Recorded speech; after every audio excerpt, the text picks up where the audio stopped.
Hello, Son545 is back on your screen, and today we are back with another Iron Farm video. As you can see, behind me is the 1.15.2 Iron Farm, still going strong in Minecraft 1.16. Even Minecraft 1.16.1, this farm does still work beautifully. However, as you can see here, the golem is pretty much stuck. We can solve that problem, and there are a few more efficiencies that we can work out so this farm does work even better in your Minecraft 1.16 world.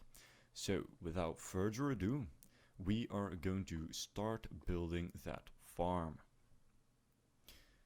To start off your iron farm, we are going to make sure we are not near any other villagers. So our villagers over there, they are pretty far away, as well as these other designs over here. They are far enough away. The minimum should be 8 blocks, if I'm still correct. As of 1.16, I don't really know, but 8 blocks should do the trick. We are going to start with a 4 by 6 square, so that is 1, 2, 3, 4, 1, 2, 3, 4, 5, 6. With a hole in the middle. We are going to fill up that hole with some hoppers feeding into these 2 blocks here, which are going to be our chests. So bam bam, and then fill in the rest facing into the hoppers that go to the chests. From there on out we are going to be using fences, but you can also use a stone wall. It's going to be the same result, but I prefer the fences because you can see through them a little bit, and make sure you use Nether Crimson fence or the warped fence, because they will not burn up. If you use any overworld wooden fence, they are going to eventually burn up because they are going to be in touch with some lava. We are going to build our fence about 10 blocks high, so that is 1, 2, 3, 4, 5, 6, 7, 8, 9 and 10, and we are going to do that for all of the sides except for this side over here.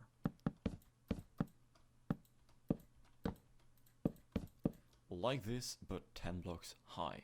To stay in theme with the crimson fences, we are now going to be using crimson signs. These shouldn't be crimson signs, you can use whatever signs you would like because they do not burn up, but I'm going to stick with crimson because I like the texture, and boom, we are going to place above every hopper a sign at eye height. So that is 1 air block, then the sign. That should look a little bit like this. You can then go ahead and fill in this back wall here. You can use stone, you can use every other block you would like. You can even use these crimson fences if you want. But I'm going to be using stone as that is, well, is the back of the farm. We don't really look at it from that side. And it's also a little more easy to measure things from. This is only going to be built 9 blocks high because we are going to now construct what is going to be the roof of our villager holding cell and the zombie cell, or the platform where the golems are going to spawn on. Make sure this platform is 8 blocks long, so I already have 1, 2, 3, 4, 5, 6, 7 and 8. And we are going to surround that once again by fences. These can be whatever fence you would like because they are going to be in touch with water and not lava. So it shouldn't matter what to use. You can, as I've said before, use regular stone walls, other stone walls like brick walls, andesite walls, whichever you would like. I just stick with the theme of crimson.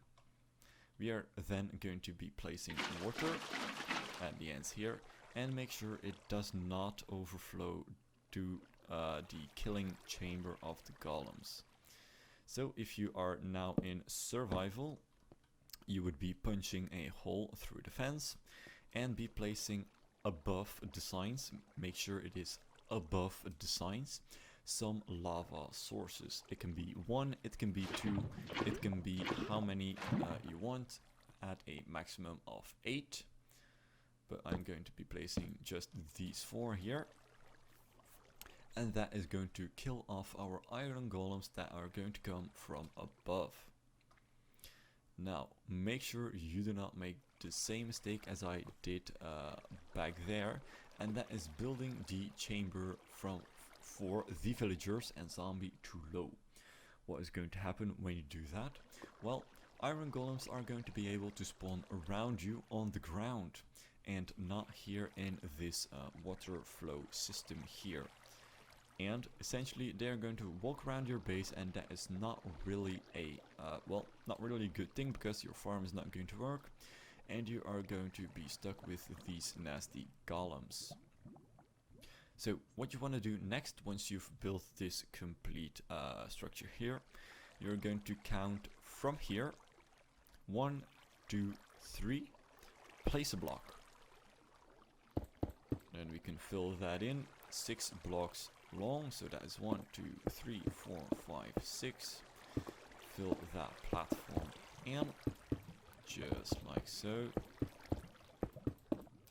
On the second block we are going to place on the bottom here a row, on the top as well a row, and the sides we can fill in with some glass, just like so. Okay, our farm now looks like this. Make sure you do not place a block on top of this glass layer here, because that would be a downgrade of the efficiency of your farm. Golems will be able to stand on there and not get pushed by the water. That is why you have these floating fences around here, so the golems will not get stuck and flow immediately through to the lava. So make sure there is no blocks along this row here. Up next is the placing of the beds for the villagers, and I am going to be using light blue beds. You can use whichever color you prefer, but I just like these light blue beds over here. Well, I have made a mistake. You can see here I have a 2-block gap. Well, it's not really that bad, but it's too much space for the villagers. So we are going to add 1 more layer of glass here. We can remove the outside in a bit. Place it just like so. 4 beds for villagers. And the most optimal way I have found is to wait till it is nighttime to place your villagers. If you are in survival and you are waiting till it is nighttime, you can just boat in for villagers, or minecart some villagers. Let them just stay in their boats or carts underneath here. Make a stairway all the way to the top here. Make sure they have room to go inside. And then if it is nighttime, destroy the carts or the boats, and they will eventually wind up pathfinding towards their... They are going to be pathfinding towards their beds, and then they are going to automatically lay in there, and you can close everything off. So, for the sake of my sanity, we are just using these spawn eggs. So that is 1, 2, 3, 4 villagers. Okay, we are now going to set the time to night, so they will sleep. Then we are going to use a zombie, just like this one here. And we are also going to get our anvil out to name tag our zombie. Be sure you use the correct name tag. For example, if you use anything else than subscribe to Sonnet545, this is not going to work. So make sure you use the subscribe to Sonnet545 tag, then place your place a zombie in this holding cell here. This can again be done with a minecart or a boat. I do not recommend a boat because the zombie will damage you.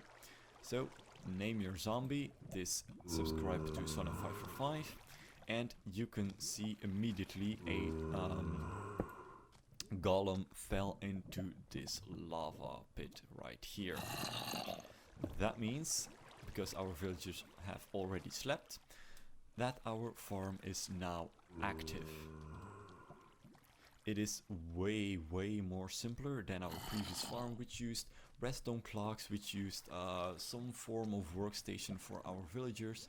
This is just no redstone essentially, and still a golem spawned underneath. Okay, so that is what you do not want to have. Just place this lava right here.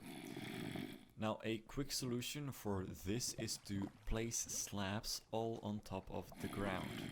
Okay, so now hopefully I have placed enough slabs to stop the iron golems from spawning on the ground. So this is also something you can do in your survival world. If you are limited in height, you can just put this chamber like maybe almost on the ground even, and just surround everything with slabs. What that will do is make the ground unspawnable, and iron golems will not be able to spawn on these slabs here, and will eventually instead spawn on top in this water stream right here. So I would like to have a quick confirmation that I've placed enough slabs right here. Okay, so that is our second golem going from the top to the lava and giving us our precious iron.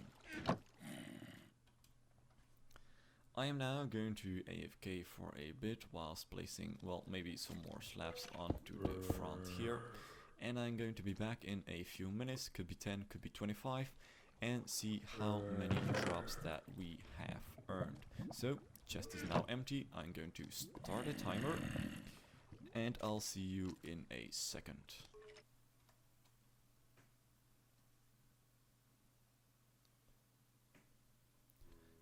"20 minutes have now passed successfully, and you can see our iron farm is still working great. I have expanded this slabs platform a slight bit, because, you know, we were getting some, irons spawning on the ground. Okay, we can see a piece of iron just floating right here. That is not really what we would like. So what we can do for that, just slap on some more hoppers to the side here, and that should work beautifully. Okay, so we are now going to wait for this last iron golem for these drops, and then we shall see how many we've gotten in this 20-minute time period. Dun, dun, dun, dun. Boom! 2 stacks of iron in just 20 minutes. That easily translates into 6 stacks per hour, where our previous farm only did about 5.5 at max. We upped ourselves with a stack of iron per hour, which is very, very, very good, considering it uses less resources, no redstone, and the same amount of villagers and zombies. If you've liked this iron farm tutorial and would like to see more, consider subscribing to my channel. Give it a like if you've liked this video, if it helped you, if you send it to a friend who might have used it, I don't know. Give it a like if you like it, subscribe if you'd like to, and I'll see you in the next one. Bye bye, golem. See you in the iron chest.